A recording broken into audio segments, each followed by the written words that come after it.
বিসমিল্লাহির রহমানির রহিম। আসসালামু আলাইকুম ওয়া রাহমাতুল্লাহি ওয়া বারাকাতুহু। সম্মানিত দর্শক শ্রোতা, আল্লাহ রাব্বুল আলামিনের অসংখ্য অগণিত শুকরিয়া যে আমরা পবিত্র মুহররম মাসে উপনীত হয়েছি। হিজরি সনের প্রথম মাস এবং এই মাসেরই 10 তারিখ 10ই মুহররমকে ইয়াউমুল আশুরা বলা হয়, আশুরা দিবস আখ্যায়িত করা হয়।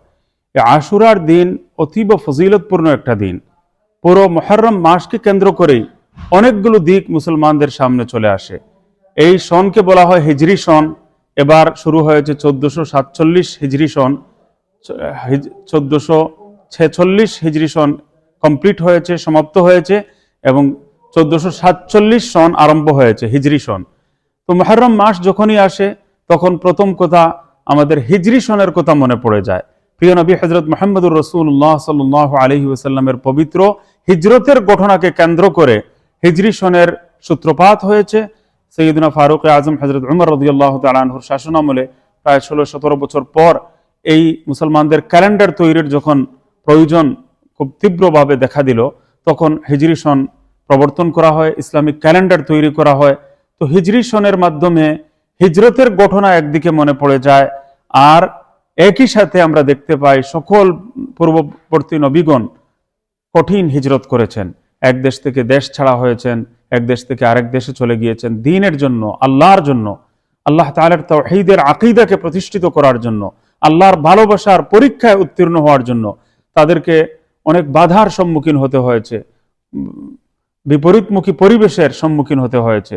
ওনারা হিজরত করেছেন, প্রায় সকল নবীগণই হিজরত করেছেন, কষ্ট করেছেন, স্ট্রাগল করেছেন, দেশ থেকে দেশান্তর হয়েছেন দ্বীনের জন্য, ইসলামের জন্য, আল্লাহর জন্য, আকীদা তাওহীদের প্রতিষ্ঠার জন্য। এর দ্বারা আমরা বুঝতে পারি যে হিজরত দ্বারাই ইসলাম ফুলে ফলে পল্লবে বিকশিত হয়েছে। ঈমান আমরা পেয়েছি এই হিজরতের স্ট্রাগলের মাধ্যমে, কষ্টের মাধ্যমে। তো হিজরতের বিরাট বড় ঘটনা, সাহাবায়ে কেরামের ত্যাগ তিতিক্ষা, আল্লাহর নবী সাল্লাল্লাহু আলাইহি ওয়াসাল্লামের কষ্ট, হিজরতের পটভূমি, এই সব কিছু আমাদের জন্য শিক্ষণীয়।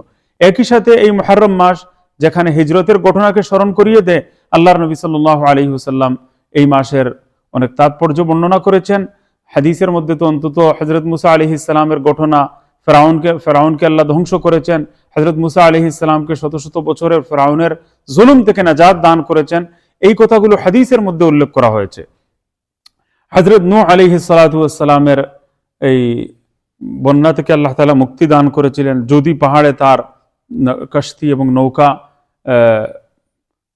সেখানে একেবারে তীরবর্তী হয়েছিল এবং সেখানে এই নৌকা আশ্রয় গ্রহণ করতে নৌকা দ্বারা সম্ভব হয়েছিল এই কাজটা। সুতরাং আল্লাহ রাব্বুল আলামিন হযরত নূহ আলাইহিস সালাতু ওয়াস সালামকে নাজাত দান করেছিলেন এবং যারা তার উপর ঈমান এনেছিলেন তাদেরকে নাজাত দান করেছিলেন, মুক্তি দান করেছিলেন। এই সব ঘটনা বলি, অন্যান্য ঘটনা শুধু ঐতিহাসিক বর্ণনা অনুযায়ী পাওয়া যায় বা ফেমাস ঘটনা, সেগুলো সহিহ হাদিস দ্বারা প্রমাণিত নয়, কিন্তু একেবারে অস্বীকার করা হয়তো যাবে না, কারণ এগুলো ঐতিহাসিক সত্যতা এর মধ্যে থাকতে পারে অবশ্যই। তো রিয়ালিটি হলো যে এই সমস্ত ঘটনা দ্বারা আমরা বুঝতে পারি যে মুহররম মাস অনেক মহান মাস, অনেক গুরুত্বপূর্ণ মাস।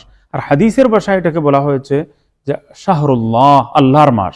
তো আল্লাহর মাস অন্য কোনো মাসকে বলা হয়নি, তো মুহররমুল হারামকে আল্লাহর মাস বলা হয়েছে। এটাই এই মাসের একটা গুরুত্ব, মহত্বের একটা স্পষ্ট দলিল।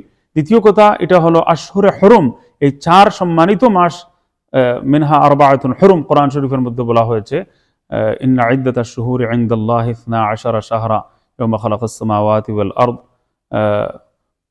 এরপর মিনহা আরবাআতুন হুরুম, যে বিশেষ 4টি, শুরু থেকে 12 মাস রয়েছে, এর মধ্যে 4 মাস বিশেষভাবে সম্মানিত। এই 4টি মাসের মধ্যে সর্বশেষ মাস হলো মুহররমুল হারাম। সুতরাং এই মুহররমুল হারামের গুরুত্ব এবং তাৎপর্য অনেক বেশি। এই মাসেই পরবর্তীতে হযরত ইমাম হুসাইন রাদিয়াল্লাহু তাআলা আনহু এবং আহলে বায়তের বরকতময় সদস্যগণ কারবালার ময়দানে শাহাদত বরণ করেছিলেন। এই কারবালার ঘটনাও অনেক কষ্টদায়ক, যা এই মাসেই গঠিত হয়েছে। আমি কয়েকটি কথা আপনাদেরকে বলতে চাই যে আশুরার 10 তারিখ আমাদেরকে রোজা রাখতে হবে।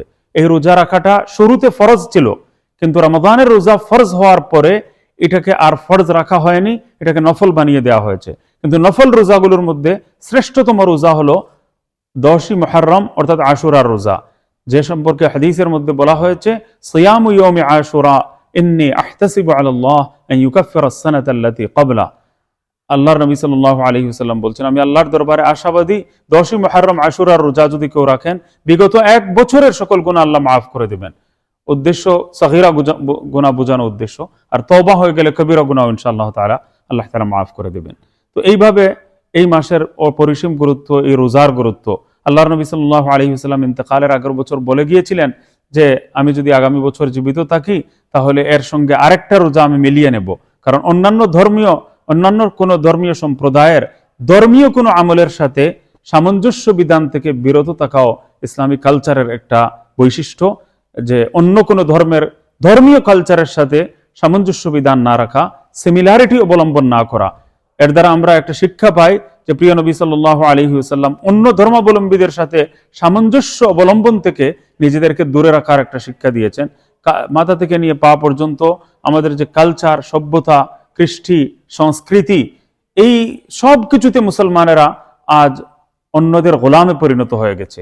আল্লাহর নবী সাল্লাল্লাহু আলাইহি ওয়াসাল্লামের সুন্নতের অনুসরণ জীবনের প্রতিটি পদে পদে, লেবাসে, পোশাকে, চলায় ফেরায়, উঠায় বসায়, সামাজিকতায়, সব কিছুতে যেন আমরা আমাদের তাকে আশুরার রোজা রাখার ক্ষেত্রে প্রিয় নবী সাল্লাল্লাহু আলাইহি ওয়াসাল্লাম ওয়া খালিফুল ইয়াহুদ বলে এই কথাটাই আমাদেরকে বুঝিয়ে গিয়েছেন যে অন্য ধর্মের সম্প্রদায়ের লোকজনের তাদের ধর্মীয় বিভিন্ন চিহ্নে আমাদের সামঞ্জস্য থেকে বিরত থাকা, দূরে থাকা খুবই জরুরি।